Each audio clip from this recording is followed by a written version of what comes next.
죄의 본질이 무엇일까요? 창세기 3장은 죄의 본질이 무엇인지를 우리에게 분명하게 알려주고 있습니다. 뱀이 여자에게 물어 이르되 하나님이 참으로 너희에게 동산 모든 나무의 열매를 먹지 말라 하시더냐.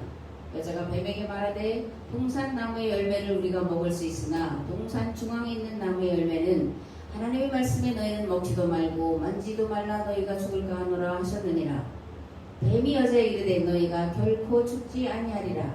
너희가 그것을 먹는 날에는 너희 눈이 밝아져 하나님과 같이 되어 선악을 알 줄을 하나님이 아심이니라.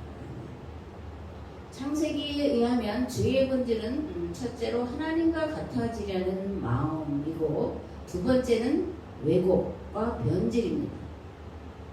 뱀이 하와에게 와서 하나님이 동산 모든 나무의 열매를 먹지 말라고 하셨냐 이렇게 물으니까 하와가 동산 나무의 열매를 우리가 다 먹을 수 있어. 그렇지만 동산 중앙에 있는 나무의 열매는 하나님이 먹지도 말고 만지도 마라. 너희가 죽을까 하노라 하셨어. 이렇게 대답을 하죠.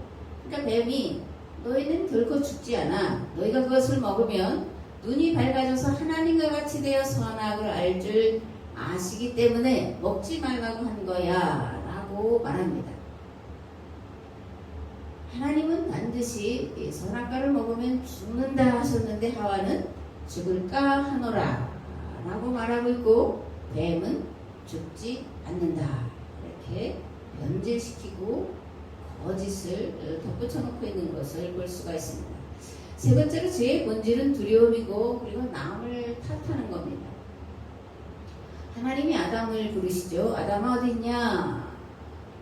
아담이 대답합니다. 동산에서 하나님의 소리를 듣고 내가 벗었으므로 두려워하여 숨었습니다. 하나님이 다시 아담에게 묻죠. 내가 네게 먹지 말라 명한 나무의 열매를 먹었느냐? 아담이 대답합니다. 하나님이 주셔서 나와 함께 있게 하신 여자 그가 그 나무 열매를 내게 주므로 내가 먹었습니다. 이제는 하나님이 여자에게 묻습니다. 네가 어찌 이렇게 하였느냐? 뱀이 나를 꾀물어 내가 먹었습니다. 이렇게 대답을 하죠. 서로에게 핑계대기 바쁜 모습을 보게 되는데 이게 죄의 모습이다. 이렇게 볼 수 있습니다. 우상 숭배한다는 것은 뭐냐? 바알의 길로 갔다라고 하는 건 무슨 소리냐? 하나님의 뜻대로가 아니라 내 뜻대로 하는 것을 우상 숭배를 한다. 바알에게로 갔다라고 성경은 말씀하고 있습니다. 내 생각대로, 내 계획대로, 나의 이익을 위해서 하는 모든 것이 우상 숭배라는 거예요. 그러므로 죄의 본질과 우상 숭배는 같습니다. 하나님과 같아지려고 하는, 나를 하나님보다 더 높이려고 내 뜻을 앞세우는 것. 그러므로 이 둘은 결국 같은 뿌리에서 난 거다. 이렇게 생각을 할 수 있죠. 그렇다면 죄의 결과는 무엇일까요? 죄의 결과는 관계의 단절입니다. 성경은 하나님과 인간, 하나님과 자연, 자연과 인간과의 관계를 다루고 있는 책이에요. 어떻게 조화롭고 아름답게 이런 관계들이 유지되느냐, 그것이 에덴 동산의 이야기인데 선악과 이후에 이런 아름답고 조화롭고 질서로운 관계가 끊어졌다는 것을 성경은 말씀하고 있습니다. 하나님과 동행하는 관계가 끊어지고 인간 상호 간의 신뢰와 사람의 관계가 끊어지고 조화와 질서를 이루며 살아가는 자연과 관계가 끊어지는 결과를 가져온 것이 죄라는 겁니다. 오늘 우리가 겪고 있는 코로나 사태도 그죠? 인간과 자연이 공존하며 공생하는 관계가 끊어지고 서로의 생명과 삶을 위협하는 존재가 되었다는 것을 단적으로 보여주는 그런 사건인 것을 우리가 알 수 있습니다. 그렇다면 올바른 신앙생활을 한다는 것은 무엇일까? 다시 이제 생각을 해봐야 되죠. 그렇다면 올바른 신앙생활을 한다는 것은 무엇일까요? 누가복음에 보면 예수님께서 십자가에 달리시기 전 마지막 밤에 겟세마네 동산에서 이렇게 기도하셨습니다.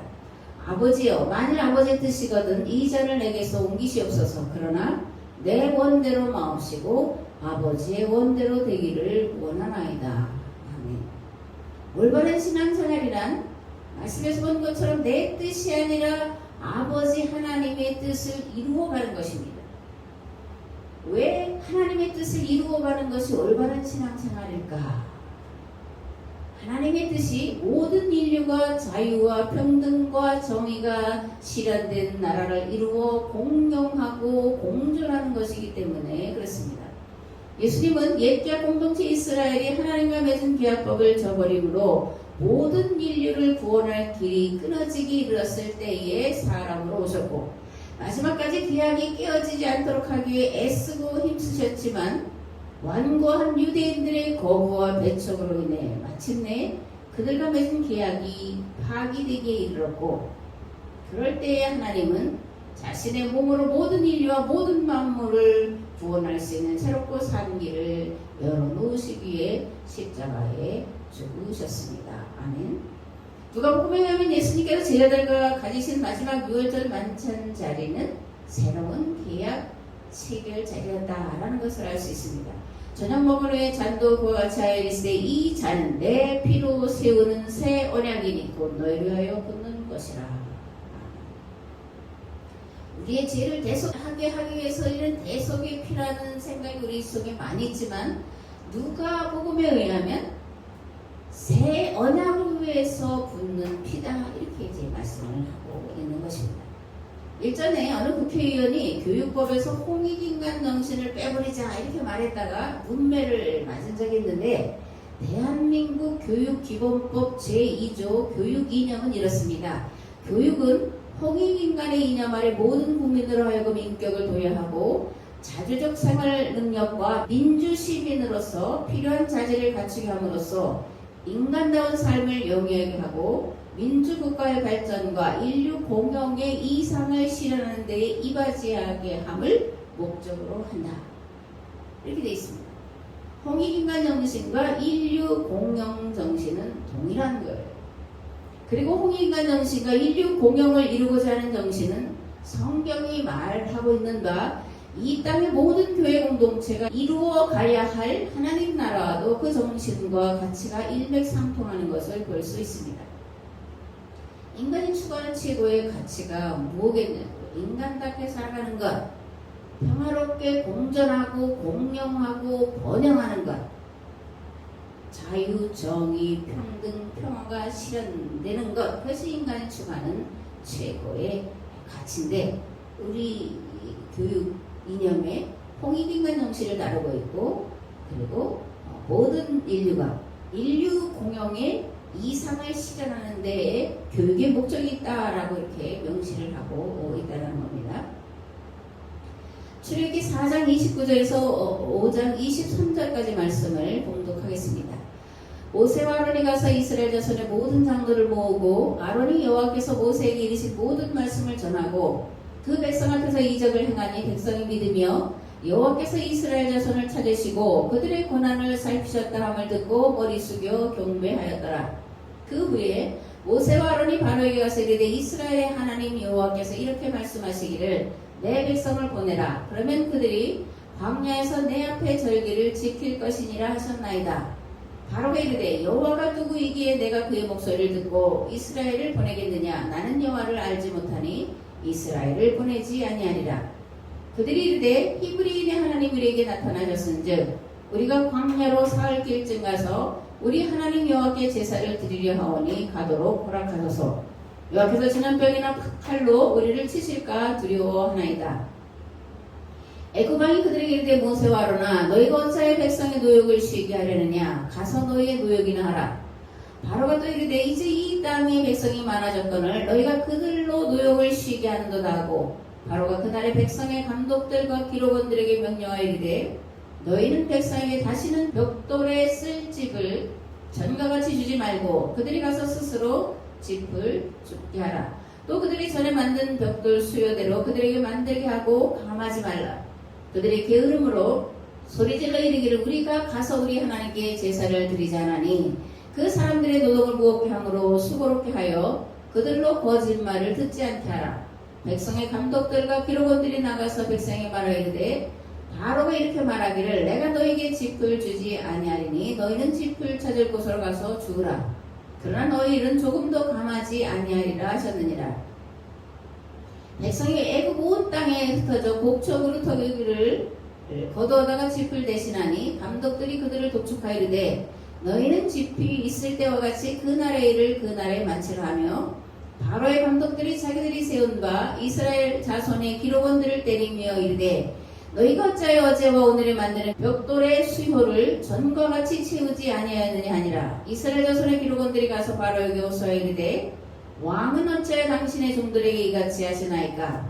당신의 종들에게 짚을 주지 아니하고 그들이 우리에게 벽돌을 만들라 하나이다. 당신의 종들의 매를 맞사오니 이는 당신의 백성의 죄니이다.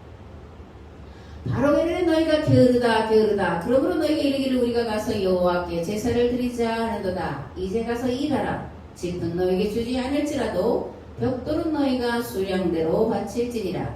기록하는 일을 맡은 이스라엘 자손들이 너희가 매일 만드는 벽돌을 조금도 감하지 못하리라 함을 듣고 화가 몸에 미친 줄 알고 그들이 바로를 떠나 나올 때에 모세와 아론이 길에 서 있는 것을 보고 그들에게 이르되 너희가 우리를 바로의 눈과 그의 신하의 눈에 미운 것이 되게 하고 그들의 손에 칼을 주어 우리를 죽이게 하는도다. 여호와는 너희를 살피시고 판단하시기를 원하노라. 모세가 여호와께 돌아와서 아뢰되 주여 어찌하여 이 백성이 학대를 당하게 하셨나이까. 어찌하여 나를 보내셨나이까. 내가 바로에게 들어가서 주의 이름으로 말하노로부터 그가 이 백성을 더 학대하며 주께서도 주의 백성을 구원하지 아니하시나이까. 좀 길었죠? 출애굽기 4장 29절부터 5장 1절부터 마지막 절까지 말씀을 제가 공부를 했는데 이제 출애굽기 4장 29절부터 보면 모세와 아론이 이스라엘 장로들을 불러 모은 자리에서 아론이 말합니다. 그리고 모세는 하나님께서 베풀라고 하시는 이적을 베푸니까 백성들이 믿었다 이렇게 기록이 되어 있습니다. 그리고 여호와께서 이스라엘 자손을 찾으시고 자신들의 고난을 살피셨다 하는 말을 듣고 머리를 숙여 하나님 앞에 경배하며 감사를 드립니다.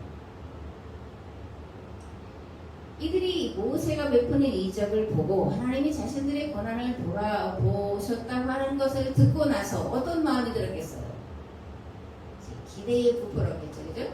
이제 곧 애굽의 종살이에서 풀려나게 되고 조상들의 땅으로 돌아가게 되겠구나 이렇게 생각을 한 것은 당연한 거죠. 근데 문제가 생겼습니다.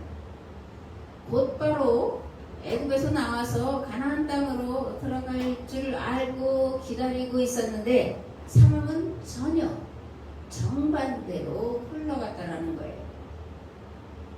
모세와 아론이 바로에게 들어가서 이렇게 선포합니다. 이스라엘 하나님 여호와께서 내 백성을 보내라. 그들이 광야에서 내 앞에 절기를 지킬 거다.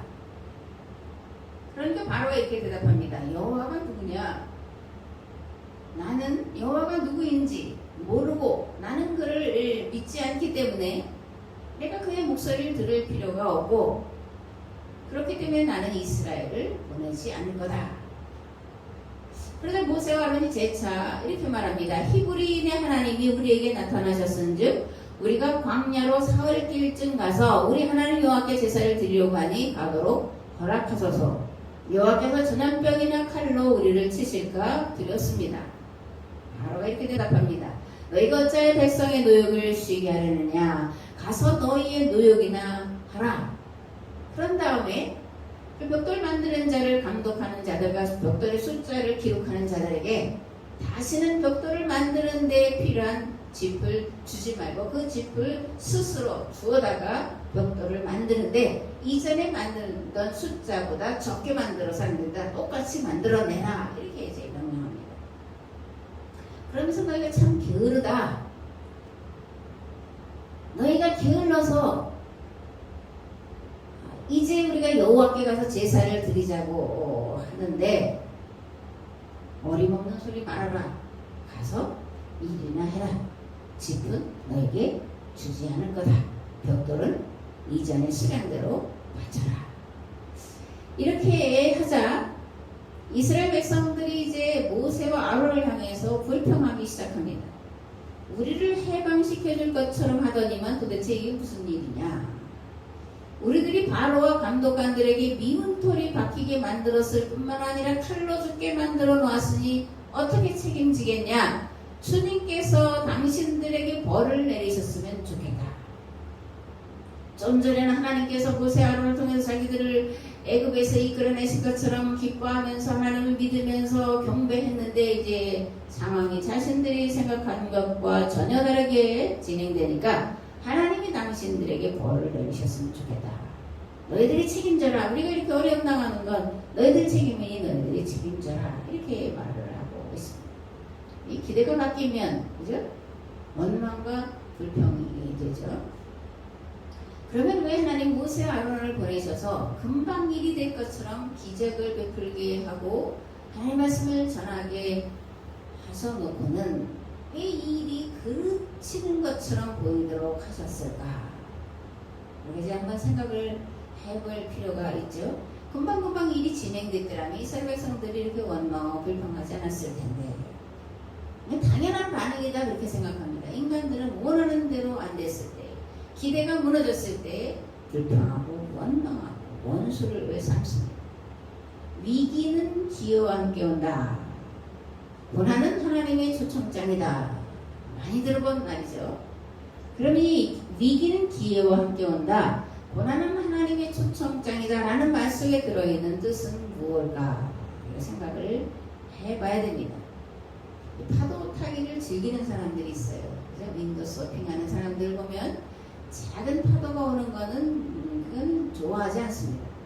도리어 큰 파도가 밀려올 때에 아주 기뻐하고 즐거워합니다. 왜 그럴까? 스릴이 더 넘치기도 하죠. 그죠?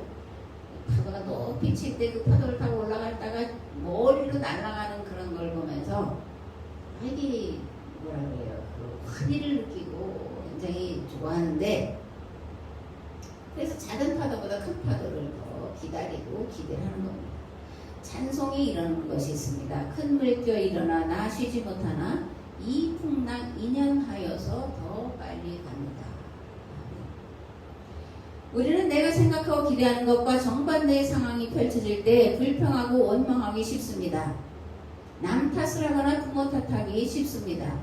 주어진 환경과 여건에 대해 가장 하기 쉬운 것이 불평하는 것과 탓하는 것과 원망하는 건데 이제까지 우리 삶이 그렇게 이어져 왔는데 이제 이쯤에서 우리가 이렇게 쉽게 불평하고 원망하고 탓하는 것을 좀 바꾸자 그러는 거예요. 바꿔봐야 되지 않겠냐 그런 겁니다. 왜 이러한 일이 벌어졌을까? 하나님께서 뭘 하고 계시는 건가? 하나님께서 나에게 또는 우리에게 뭘 하기를 원하시는가 하는 것을 생각을 해봐야 된다는 말입니다.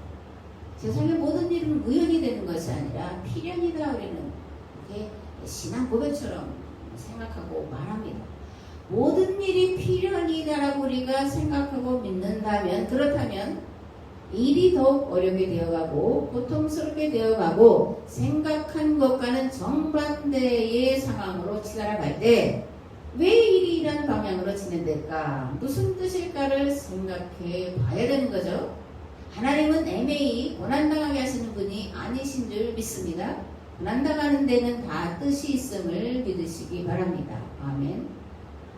하나님께서 애굽에서 고난당하고 핍박당하는 이스라엘 백성들을 구해내시려고 모세를 보내셔서 기적을 행하게 하시고 이스라엘로 하나님이 모세를 보내셨음을 믿게 하셨죠. 그래서 이들은 곧 노예살이에서 해방될 것이라고 하는 부푼 기대를 갖게 되었다는 겁니다. 여기까지는 하나님이 이제 준비하실 일이었다 그렇게 생각합니다. 그 다음에 그런데 이스라엘이 해야 할 일이 있었습니다. 뭘까요? 과연 이 모세를 통해서 말씀하시고 보여주신 기적, 그래서 그것을 통해서 어떻게 우리가 애굽에서 놓여서 자유하게 될까라는 진행 과정을 조금 뭐라 그래요? 여유롭게 또는 조심스럽게 지켜봐야 되는 일이 이스라엘이 해야 될 일이 아니었냐 이렇게 생각을 합니다. 조금이라도 세상 돌아가는 판세를 읽을 줄 아는 자들이라면 바로가 자신들을 호락호락 내보낼 것은 아니라는 것을 알 수 있었겠죠. 그죠? 바로가 자신들을 쉽게 내보내지 않고 더욱 고통스럽게 하고 힘들게 할지도 모른다는 생각을 할 수 있었을 것이고, 그에 대한 마음의 준비를 또는 대책을 강구하지 않았을까, 그렇게 생각하는데 이스라엘 백성들은 전혀 이런 생각을 하지 못한 것은 아닌가, 이런 생각을 합니다. 하나님은 일을 행하시는 분이고 그 일을 성취하시는 분이에요. 그런데 일을 행하시고 성취하시는 데에, 그리고 완성하시기까지는 필요 충분 조건이 있다는 거예요. 수학의 용어인데 필요 충분 조건이 갖추어져 어떤 것을 이제 해결하고 답을 구하는 그런 것을 이제 필요 충분 조건이다, 이렇게 말을 하는데, 우리가 무슨 일이 쉽게 그리고 금방 이루어질 것 같은 기대감이 부풀어 있을지라도 반드시 하나님이 그 일을 진행하시고 완성하시기까지는 필요 충분 조건이 충족되어야 된다는 거예요. 그렇다면 하나님이 바라시는 필요 충분 조건은 무엇일까? 하나님이 이스라엘 백성들을 애굽에서 이끌어내시고 가나안 땅으로 들어가게 하시겠다고 약속하셨고 이제 그것을 진행하시는데, 이건 하나님께서 이끌어가시는 방법인데, 그런데 그 일을 완성하기에 이스라엘 백성들이 갖춰야 될 필요 충분 조건이 있다는 거예요. 그게 뭐냐? 교육이고 훈련입니다. 하나님의 뜻에 내 뜻을 일치시키는 교육과 훈련 과정이 반드시 있어야 돼요. 하나님의 방법에 내 방법을 일치시키는 교육과 훈련 과정이 반드시 있어야 됩니다. 그렇지 않으면 이 일이 어그러지게 되기 때문에, 거듭거듭 말하지만 우리가 하나님이 우리에게 자유와 정의와 평등이 이루어진 하나님 나라를 이루게 하기 위해서 우리에게 원하시고 기대하시는 필요 충분 조건이 있는데, 그것은 교육과 훈련이다. 말씀을 배우고 듣고 그리고 그 말씀을 삶에서 실천해 나가는 과정이 반드시 있어야 된다는 겁니다. 아멘. 민수기 21장 말씀을 봉독하겠습니다. 백성이 호르산에서 출발하여 홍해길을 따라 에돔 땅을 우회하려 하였다가 길로 말미암아 백성의 마음이 상하니라. 백성이 하나님과 모세를 향하여 원망하되 어찌하여 우리를 애굽에서 인도해내어 이 광야에서 죽게 하는가? 이곳에는 먹을 것도 없고 물도 없도다. 우리 마음이 하찮은 음식을 싫어하노라 하며 여호와께서 불뱀들을 백성 중에 보내어 백성을 물게 하심으로 이스라엘 백성 중에 죽은 자가 많은지라. 백성이 모세에게 이르되 우리가 여호와와 당신을 향하여 원망함으로 범죄하였사오니 여호와께 기도하여 이 뱀들을 우리에게서 떠나게 하소서. 모세가 백성을 위하여 기도하며 여호와께서 모세에게 이르시되 불뱀을 만들어 장대 위에 매달아라. 물린 자마다 그것을 보면 살리라. 모세가 노뱀을 만들어 장대 위에 다니 뱀에게 물린 자가 노뱀을 쳐다본 즉 모두 살더라. 거기 부엘에 이르니 부엘은 여호와께서 모세에게 명령하시기를 백성을 모으라. 내가 그들에게 물을 주리라 하시던 우물이라. 그때 이스라엘이 노래하여 이르되 우물물아 솟아나라. 너희는 그것을 노래하라. 이 우물은 지휘관들이 팠고 백성의 귀인들이 규와 지팡이로 판 것이로다 하였더라. 아멘. 민수기 21장에는 전혀 다른 분위기의 세 사건이 기록이 되어 있어요. 첫 번째 사건은 네게부에 이르렀을 때에 거기에 아라시라고 하는 왕이 이스라엘이 진행하고 있는 길목을 가로막고 이스라엘 사람 몇 사람을 사로잡습니다. 그러니까 이스라엘 백성들이 하나님의 도우심을 구해요. 그리고 나서 그들을 물리칩니다. 그래서 그 죄를 호르마다 이렇게 부르는데 완전히 멸하다 또는 저주다 그런 뜻이 들어 있습니다. 그 다음에 일어난 사건이 불뱀 사건이에요. 하나님께서 함께 하셔서 이 아랍 왕과 그 백성들을 다 진멸하게 하셨는데, 그 다음에 이제 불평하는 사건이 일어나면서 불뱀 사건이 진행되고 있습니다. 이스라엘 백성들이 길이 험악하고 그리고 에돔 사람들이 이스라엘에 가는 길을 가로막아서자 이제 마음이 불편하고 그러니까 그것이 원망이 이제 일어나는 거죠. 그래서 하나님과 모세를 향해서 원망을 하게 됩니다. 하나님 그들에게 불뱀을 보내셨고 불뱀에 물린 자들마다 고통하면서 주고 갔습니다.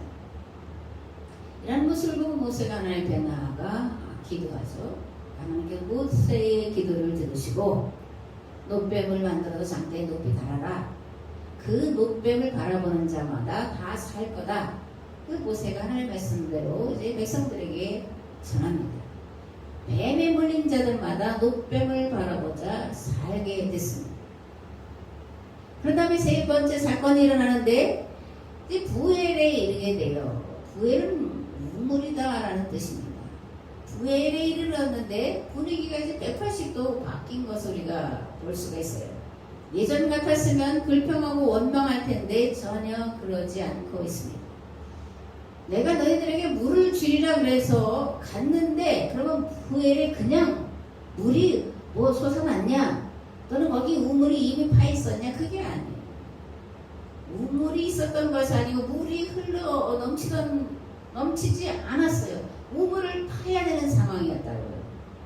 그런 상황에서 불평하고 원망하기가 쉬운데 백성의 지도자들이, 백성들이 아니라 백성의 지도자들이 홀과 지팡이를 가지고 우물을 파기 시작하는 거예요.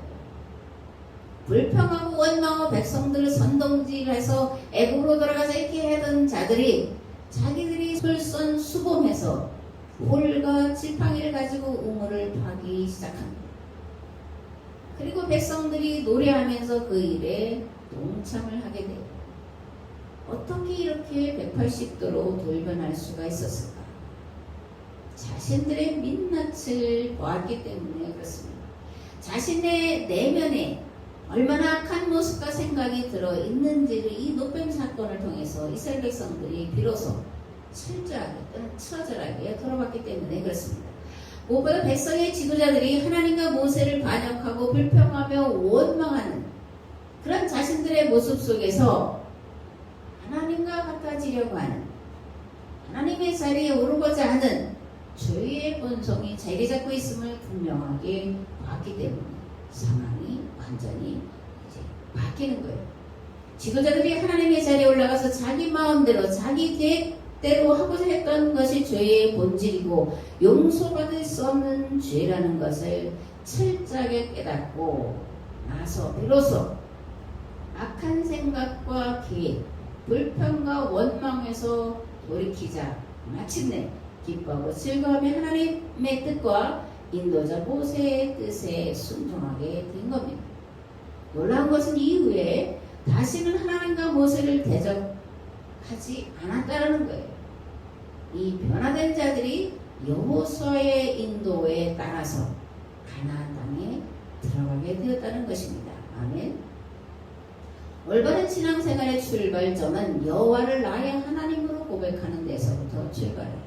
그리고 그의 말씀과 그의 뜻에 순종하는 훈련과 그리고 교육의 과정을 밟아가게 됩니다. 그러면 크고 놀라운 일들을 보게 하시고 이루게 하시고 그리고 마침내 뜻이 하늘에서와 같이 이 땅에 이루어지도록 하는 일에 변화된 자들을 통하여 이루게 하시는 하나님이신 줄을 믿습니다. 오늘 우리는 먼저 날아가는 나의 본성이 얼마나 악한지를 철저하게 보고 인정하고 하나님 앞에서 낮추는 자가 되어야 됩니다. 나를 비워서 그리스도 예수님의 뜻과 계획으로 채우는 자가 되어야 됩니다. 이것이 신앙인이 갖춰야 될 올바른 자세이기 때문에 그렇습니다. 이렇게 되면 하나님은 그들에게 긍휼과 자비를 베푸셔서 거듭 말하지만 하나님의 뜻이 하늘에서 이루어지는 것처럼 이 땅에 이루어지는 그 일을 위해서 하나님의 신실하고 충성된 도구로 사용하실 줄 믿습니다. 오늘 우리가 당면한 이 코로나 사태를 해결하고 지구온난화 문제를 해결하고 환경 문제를 해결해 다시는 모든 인류가 이 땅에서 하나님의 법에 충실함으로 공평하고 공존하는 그런 하나님 나라를 이 땅에 이루게 하실 줄을 믿습니다. 아멘. 이제는 길과 진리와 생명 되신 예수 그리스도의 은혜와 아버지 하나님의 무한하시고 극진하신 사랑하심과 성령님의 감화 감동 교통 역사하심, 불평하며 원망하며 남을 탓하던 것을 돌이켜 이제 하나님의 뜻에 하나님의 생각에 내 뜻과 내 생각을 일치시키기를 결단하고 돌아간 우리의 삶의 자리 위에, 이 교회 위에, 이 나라 이 민족 위에 이제부터 영원토록 함께 하옵시기를 간절히 축원하옵나이다. 아멘.